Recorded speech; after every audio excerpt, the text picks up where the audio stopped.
Klopp makes a Newcastle coach shut up, a fan from the stands jumps at Haaland from behind, Cucurella might go to Man United, and Havertz is called Ozil with no talent. Hi dear friends, watch this video till the end to catch up on the latest top Premier League news brought to you by Tribuna.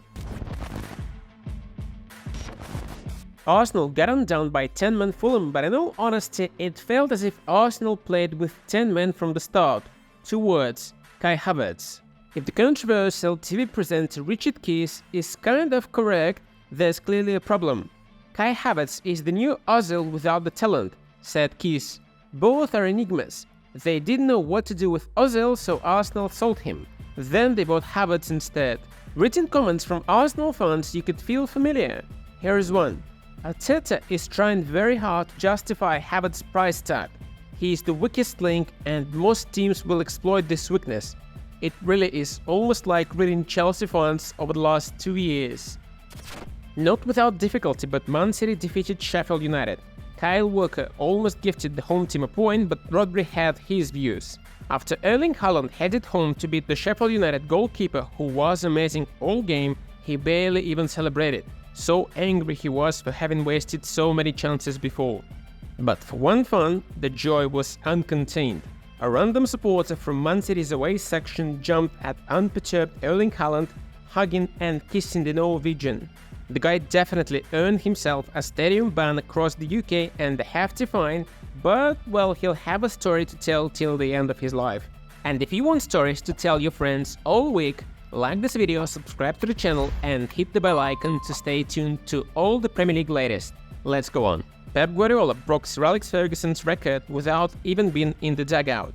The Spaniard has become the fastest manager in the league history to reach 200 victories in just 269 games. Pep is currently recovering from a back operation and his assistant Juan Malillo took charge in his absence. But the Premier League recognizes the record regardless. Too good for this league.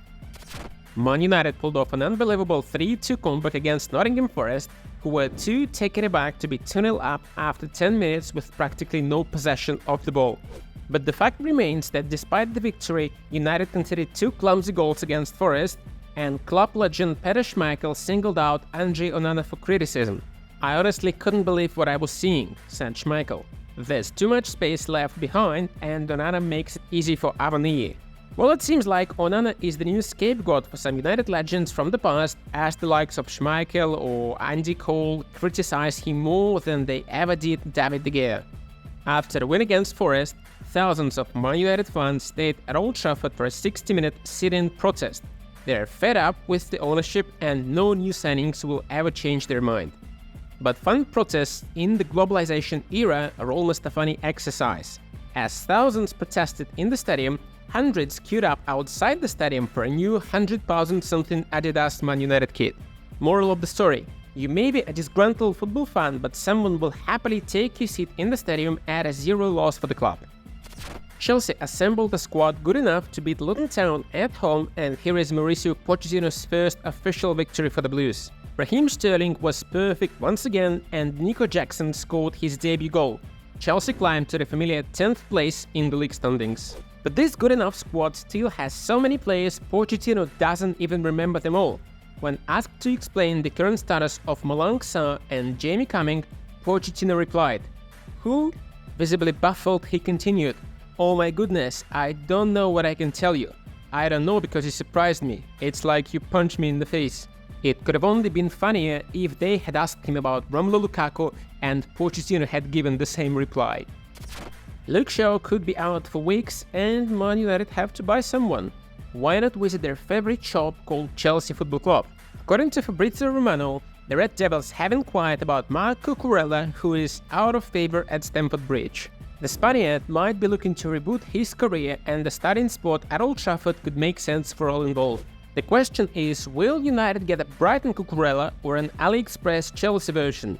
Let us know in the comments what you think about this transfer. Erik Ten Hag is doing an impressive job and could be in for a new contract, claimed the Daily Star. The Glazers have greenlit the negotiations despite uncertainty of their ownership. Ten Hag could receive a 2-year extension that would take his current deal to 2027. He could also rise in wages from 9 to 14 million pounds. Well, if there's one thing they love at Man United, it's giving out new contracts at the worst time, rewarding managers at the peak of the deep form, just like with Solskjaer, notes this United fan.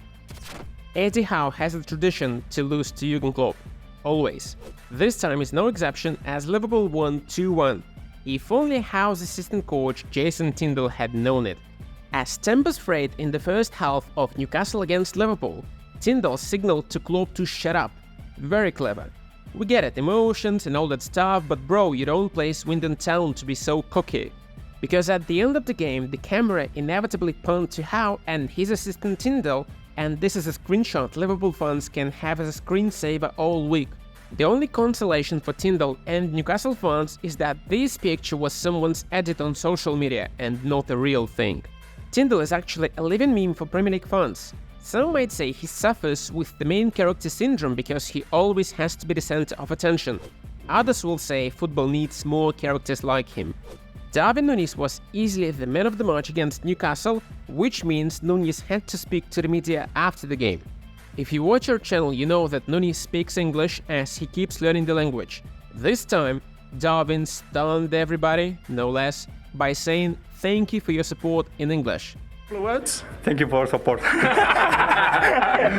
The rest of the interview was in Spanish as Allison had to translate, but let's pretend it didn't happen and our boy Nunez speaks impeccable English. So he said, I feel very happy for the team to be able to help. After we went a man down, the team played really well. We worked really hard for these moments and I'm happy to score the 2 goals. By the way, Jurgen Klopp has to explain why Darwin Nunez starts on the bench, and he did.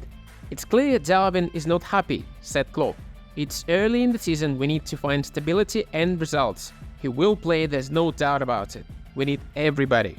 Jordan Henderson reacted to Liverpool's amazing comeback all the way from Saudi Arabia. The former captain took a screenshot of the game on his new laptop with an Arabic keyboard. The win against Newcastle has an extra significance for Henderson because he was born in Sunderland and played for Sunderland, who are the biggest rivals for Newcastle. Don't forget to check out other videos on our channel. See you there!